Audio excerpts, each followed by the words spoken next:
Welcome guys to another tutoring session, and today we are going to be looking at number patterns. So there are three types of patterns. One being the arithmetic pattern, followed by the geometric pattern, and the third one being the quadratic pattern. So we are going to look at each and every one of them, the general formula for each of the patterns, and when do you apply which formula given your questions. So oftentimes when you get questions in your test, it will indicate to you that it's either an arithmetic or a geometric or a quadratic. In the event you are not given, then you would need to first identify whether it's an arithmetic or geometric or quadratic, depending on the question.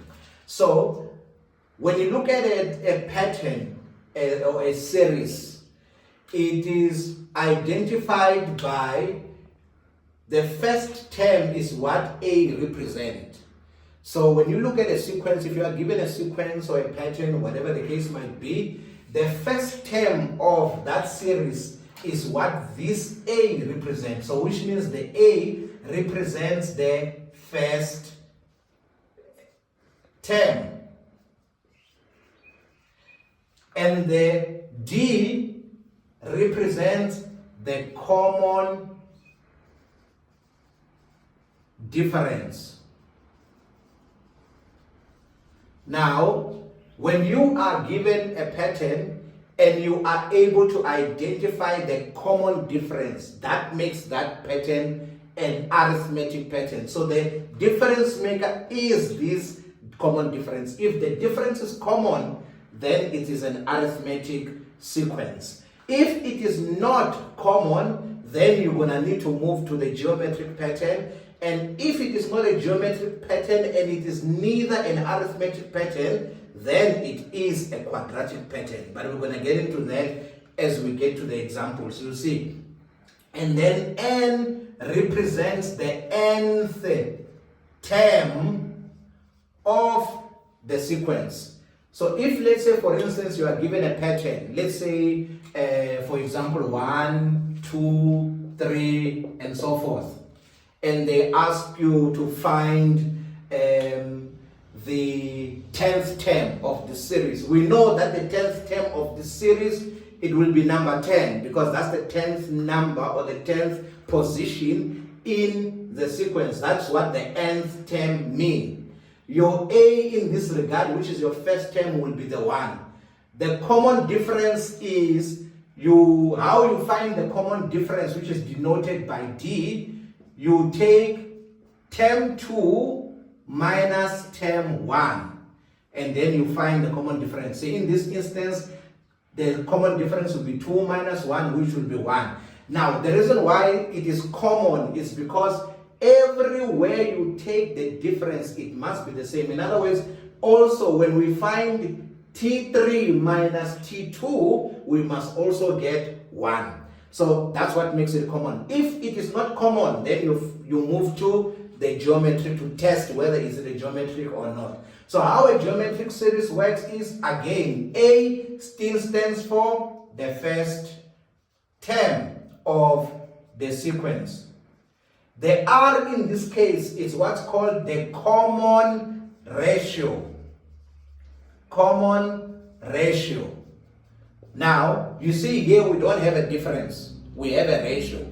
So that's how you differentiate between an arithmetic and a geometric. Arithmetic has a common difference. Geometric has a common ratio. And of course, the N is still the same. It's the nth term of the series. How you calculate the common ratio, R, is T2 divided by T1 or T3 divided by T2. So let's say, for argument's sake, how do you determine if it is a quadratic, a geometric sequence? Let's take a number. Let's say, for instance, 2, 4, 8, and so forth. Now, the first term is your A. It's here. How do you find your common difference, your common ratio? You take the second term divided by the first term, which means in this case it will be 4 divided by 2, which is 2. The same also, if you were to take T3 divided by T2, you will have 8 divided by 4, which gives us 2. So you see, we have a common ratio. It shows that this is a geometric pattern because we have a common ratio. If it has a common difference, then it's an arithmetic pattern. That's how you distinguish the two. If it does not satisfy either of these patterns, then consequently it is a quadratic pattern. So we're gonna look at that when we get into examples. Okay, so here's an example of a series or a pattern that is asking of us to find the following questions. The first one being, we determine the nth term of the series, and the second question, we find the 8th term of the series. So we're going to do the solution together to find out which is the nth term. So first and foremost, we must make a determination whether is it an arithmetic pattern or a geometric pattern. Now, how do we test that? First, for an arithmetic pattern, for the series to be arithmetic, we need to check whether do we have a common difference. So the common difference, which is denoted by D, it's equal to T2 minus T1, which must be equal to T3 minus T2, which must be equal to T4 minus T3, and so forth. Now, we want to establish, having been given these numbers here, or this pattern, we want to find out if we have a common difference. So, we must pick at least 2 terms that we can be able to compare. Or if you have the time, you can do at least maybe 3 if you want. So let's check. T2 in this case, so this is T1 because it's the first term. So how you know the 1 indicate that this is the first term. T2 means second term in the pattern or in the series. T3 means third term, T4, and so forth and so on. So T2 is 10 minus T1, which is 6. If we also check T3, T3 is 14 minus T2, which is 10.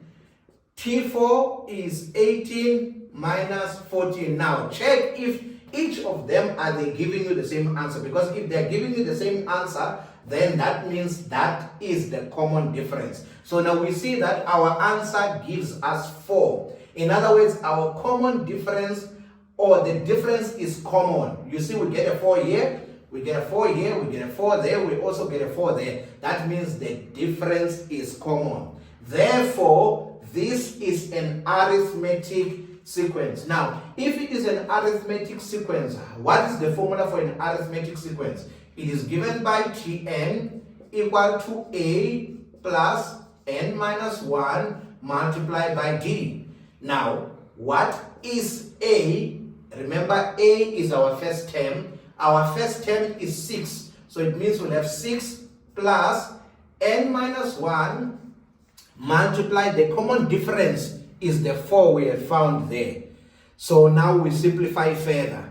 This will be 6 plus, you multiply the 4 here, you can distribute n times 4, which is 4n, minus 1 multiplied by 4, which is minus 4, which means this gives us 4n, because the like terms are this one and that one, 4n plus 2. So the general nth term is 4n plus 2. That's the answer to the first question. Now the next question is asking us, what is the 8th term? In other words, the question is asking you, what is T8?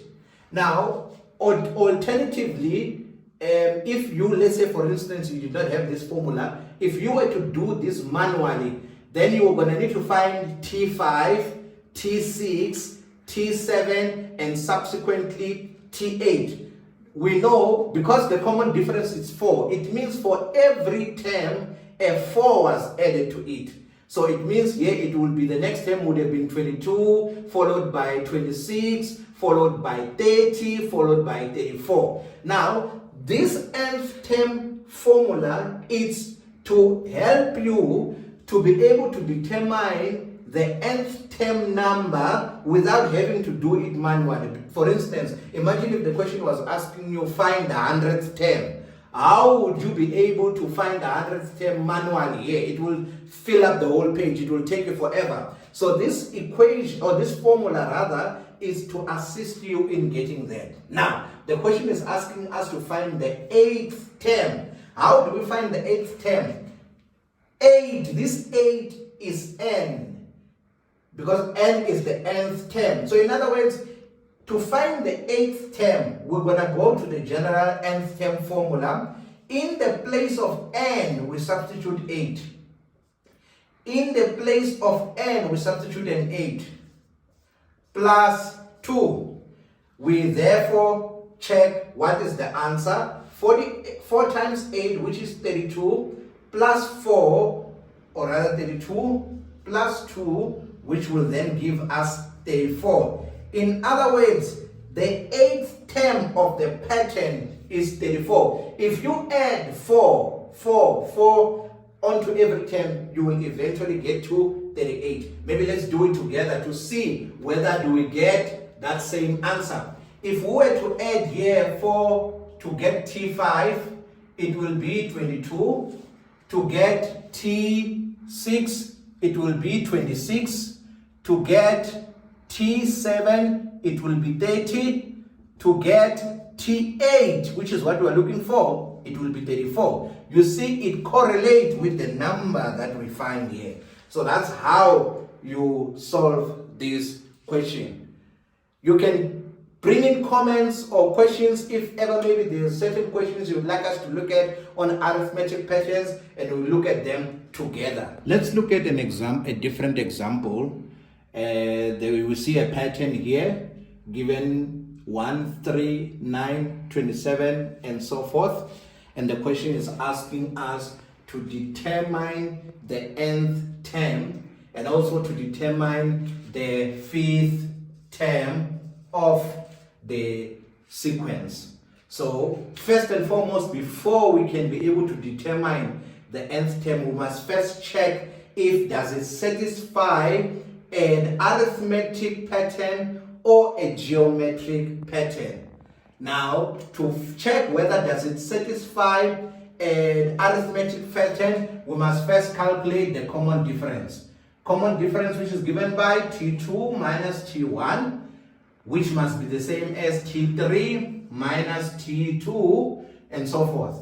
So let's check whether do we have a common difference. What is T2 minus T1? We have T2, 3, minus T1, which is 1, which is equal to 2. Let's see if T3 minus T2 also give us 2. T3 is 9, T2 is 3, which gives us 6. Now we see they are not the same. Therefore, the difference is not common. And because of that, it means it's not an arithmetic pattern. So we now need to move to check the next part. Is it a geometric sequence? How do we check for a geometric sequence? We need to find an R, which is the common ratio. We must check whether that we have a common ratio. So R is given by T2 divided by T1, and it must be the same as T3 divided by T2. Now, what is T2? T2, which is term number 2, is 3. T1 is 1, which gives us an answer of 3. Let's see T2 divided by T3 divided by T2. We have 9, which is T3, divided by T2, which is 3, which also still give us 3.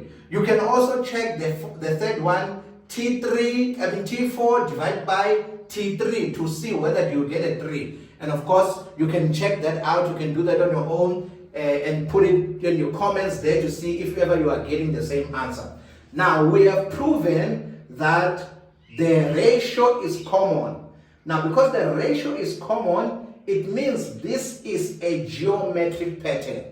Now, what is the formula for a geometric pattern? It's given by Tn equals to A R n minus 1, where A is the first term, R is the common ratio, and n being the nth term of the series. Now the question is asking us to determine the nth term of this pattern. So what will that be? To find the nth term, first we check what is the first term of the pattern. It's 1, which means your A will be 1. And then your R, which is the common ratio of 3, we have found there, which means it will be 3, and then n minus 1. Now, when we multiply 1, multiply by this, it means it will still get 3n minus 1. In other words, the general nth term of this pattern is given by 3n minus 1. 3 to the power n minus 1. That's the answer to the first question. The second question then is asking us to determine the fifth term. Now, it's basically asking us, if you notice on the pattern, we have, this is T1, T2, T3, T4. Now, it's asking us to find T5, the fifth term of the sequence. So it means the answer we find here, it must let us know what is the next term here. Now, because our common ratio, we found it by dividing, and we found a 3. It means the next term is divided by multiplying each previous term by a 3. In other words, to find this term, we had to multiply this one by a 3. To find this term, we had to multiply this one by a 3. To find this term, we had to multiply this one by 3. It means to find this term, we must multiply this one by 3. So 27 times 3 is the answer we are expecting to find here. But let's use a general nth term formula to check whether do we get that answer there. Now, the question is asking us to find the fifth term, which means t must be 5. Whenever we see n, we put a 5. In the place of n here as well, it means we'll have, in the place of n, we'll put a 5 minus 1, which will be 3 to the power 4. So what is then 3 to the power 4? 3 to the power 4 is the same as 81. You can use a calculator to find that. So it's 9 squared times, it's 9 times 9, which will give us 81. Which means the next term here would have been 81. Now you can also check, if you were to multiply 27 by 3, which is the common ratio, you must get the same answer, 81. That's how you solve geometric patterns. That's how you find the general nth term of a geometric pattern, and you also use that general nth term to be able to determine the nth term of the pattern. I hope you will understand. If you have any questions, put them on the likes or the comment section. If you want more clarity, be on the lookout for more lessons, or you can book a lesson with me, and then I will be able to have a one-on-one session and explain this to you. Thank you.